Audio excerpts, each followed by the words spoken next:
आप लोगों को इंग्लिश सिखाने की मैं पूरी कोशिश कर रही हूँ कि मुझे आप लोगों के लिए ये वीडियो एडिट करनी है। मैंने अपने सारे काम छोड़ दिए हैं कि ये वीडियो आप लोगों के लिए लेकर आनी है, क्योंकि ये वीडियो आप लोगों के लिए एक बेहतरीन वीडियो साबित होगी, एक लकी वीडियो साबित होगी, क्योंकि ये स्पेशली आप लोगों के लिए ही डिज़ाइन की है। और वो क्यों डिज़ाइन की है?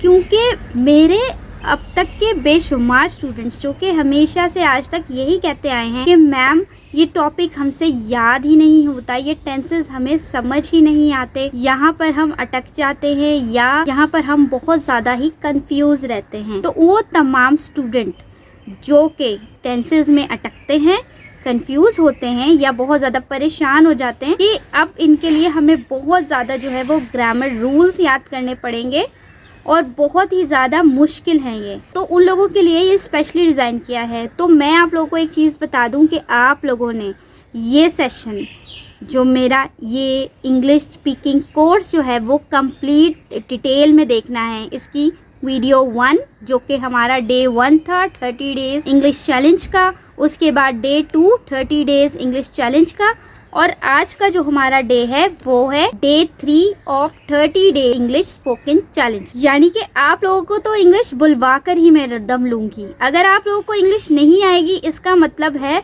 कि मैं आप लोगों के लिए दिन रात वीडियोस बनाती रहूंगी जब तक मुझे स्टूडेंट्स नीचे कमेंट नहीं करेंगे कि मैम आपकी वजह से मुझे इंग्लिश समझ में आने लगी है और इंग्लिश मुझे आसान लगने लगी है। तब तक मैं बेशुमार वीडियोस बनाती ही चली जाऊंगी। अब ये जो आज की वीडियो है ना, ये आपने पूरी हिम्मत के साथ, पूरे फोकस के साथ और पूरी एनर्जी के साथ देखनी है, क्योंकि आज का हमारा जो मेन टॉपिक है वो है टेंसेस। अब ये टेंसेस के बारे में एक पुराना फीडबैक तो हमें सबको पता है, क्योंकि हम स्कूल, कॉलेज, यूनिवर्सिटी हर जगह हम सुनते हैं कि टेंसेस भी कोई चीज़ होती है। बट टेंसेस पढ़ने के लिए हमें इतने सारे ग्रामर रूल्स याद करने होते हैं। तो मैं आप लोगों को ये बता दूं कि आज की इस क्लास में मैं कोई रूल आपको नहीं याद करने को कहूँगी, क्योंकि हमारी तो स्पोकन इंग्लिश क्लास है ना, तो हम बजाय कि कोई चीज़ याद करें उसको हम बोलने की प्रैक्टिस करेंगे। ओके, तो सबसे पहले तो आप ये देख लें कि ग्रामर के टेंसेस होते कितने हैं। सबसे पहले तो मैं आप लोगों को एक चीज़ बता दूं कि 3 तरह के बेसिक मेन टेंसेस होते हैं। प्रेजेंट जो कि अभी की बात हो रही है, पास्ट जो कि कल जो गुजरा हुआ है उसकी बात हो रही है, और फ्यूचर जो कि आने वाला कल है उसकी बात हो रही है। यानी प्रेजेंट, पास्ट, फ्यूचर, ये हो गए 3 तरह के सेंटेंसेस। ओके, अब इसका ना क्या है, बेसिक चीज़ें आपको समझा रही हूँ, ठीक है। यानी कि पुराना सारा रिवीजन कर लेंगे और फिर स्पोकन की तरफ जाएंगे, क्योंकि रिवीजन बहुत ज़रूरी है। अगर आपने डे 1 की क्लास ली है तो वहाँ से भी रिवीजन ले लीजिए, डे 2 की क्लास ली है तो उसका भी रिवीजन ले लीजिए, और फिर 3 की क्लास लेंगे तो यकीन करें इंग्लिश तो ऐसे फटाफट आएगी आपको, मुंह पे ऐसे रवानी की तरह आप बोलेंगे इंग्लिश। तो सबसे पहले हम क्या बात कर रहे थे कि 3 तरह के टेंसेस होते हैं, प्रेजेंट, पास्ट, फ्यूचर। अब आप लोग कहेंगे ये तो 3 हैं, हमने तो 12 पढ़े है ना।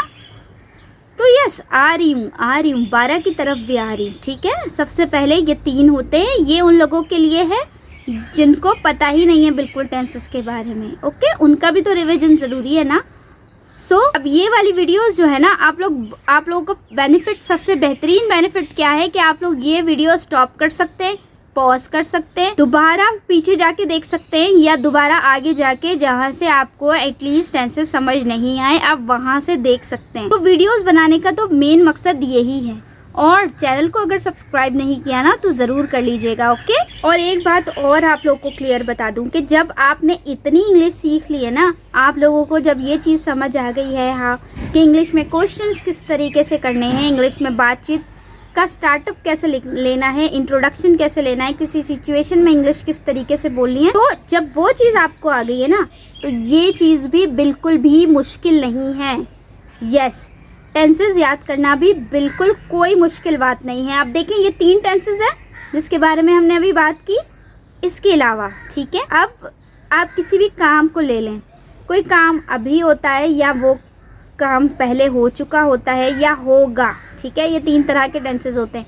अब इसमें भी चीज़ें होती हैं, जैसे एक प्रेजेंट सिंपल टेंस की एग्जांपल ले लेते हैं। इसी तरीके से आप प्रेजेंट का टेंस देखिए, एक होता है प्रेजेंट सिंपल टेंस। अब ये 12 किस तरीके से होंगे ना वो देखिए। Present simple tense, present continuous जो कि जारी रहने वाले टेंसेस होते हैं, प्रेजेंट परफेक्ट टेंस और प्रेजेंट परफेक्ट कंटिन्यूस।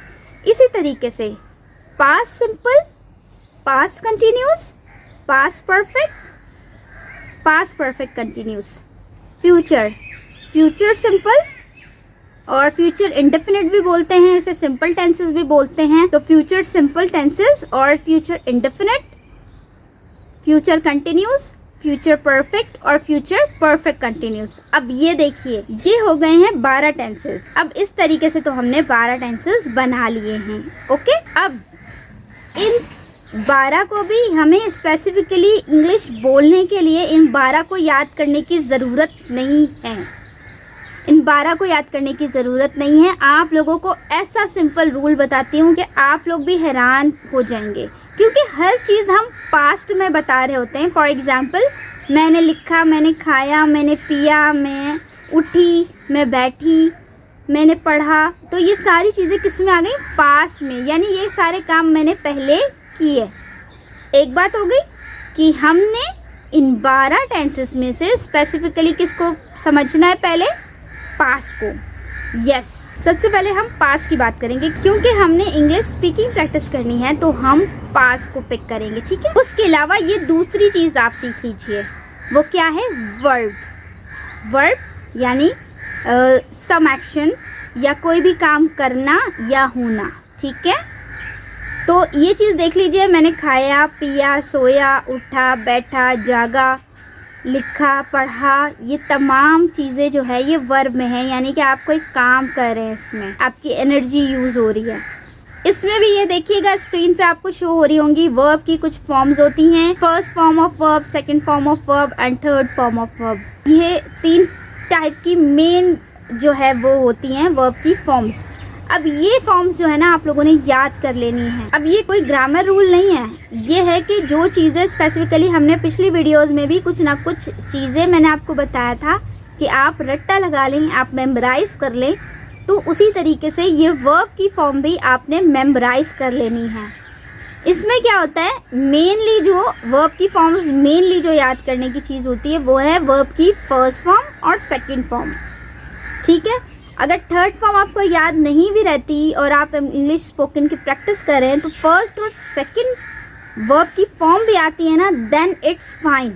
ओके, तो आप लोगों ने क्या करना है, याद कर लेनी है। अब फॉर एग्जांपल मैं आपको कुछ एग्जांपल्स देती हूँ, जैसे कि एक वर्ब की फॉर्म ले लें, ईट, खाना, eat, ate, eaten, read, read, read, write, wrote, written, wake, woken, cut, cut, cut. ये आप कुछ एग्जांपल्स देख रहे हैं वर्ब की फॉर्म्स की। इसके अलावा ये देखिए, ये आप लोगों के साथ में स्क्रीन पर एक जो है वो एक स्क्रीन पे आपके साथ ये पेज शेयर कर रही हूँ जिसमें बेशुमार वर्ब की फॉर्म्स हैं।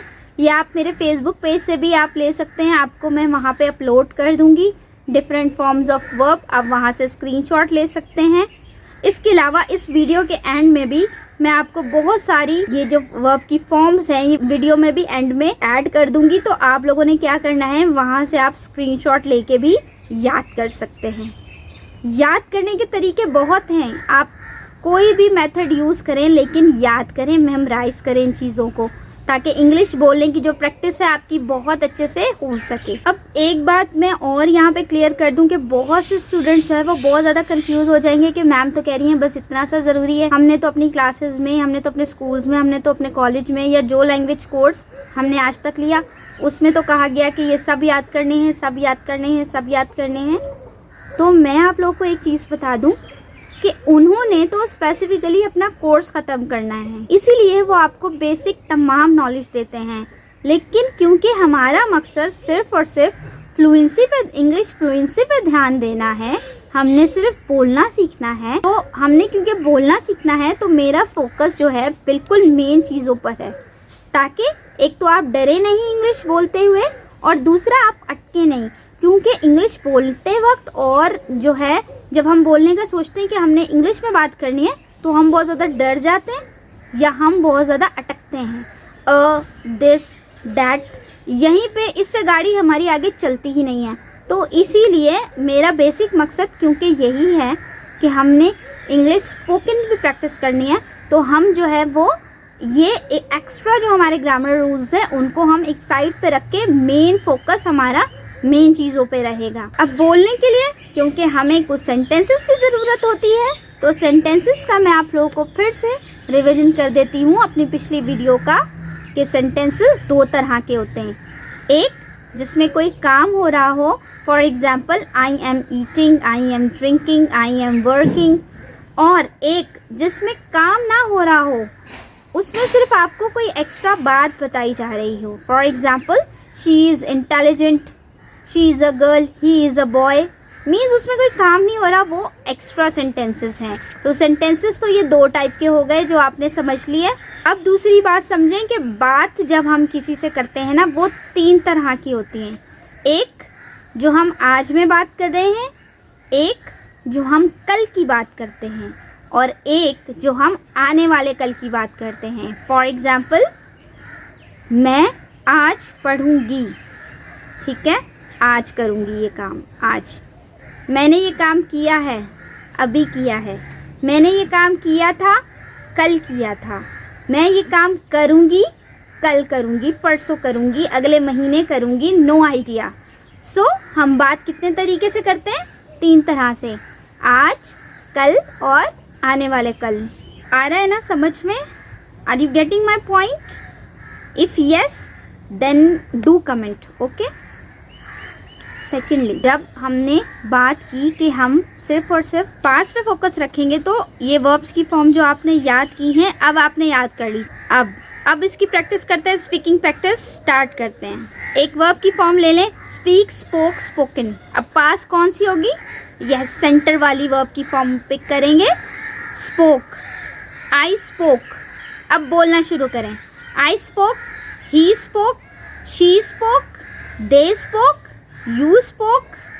Are you getting my point?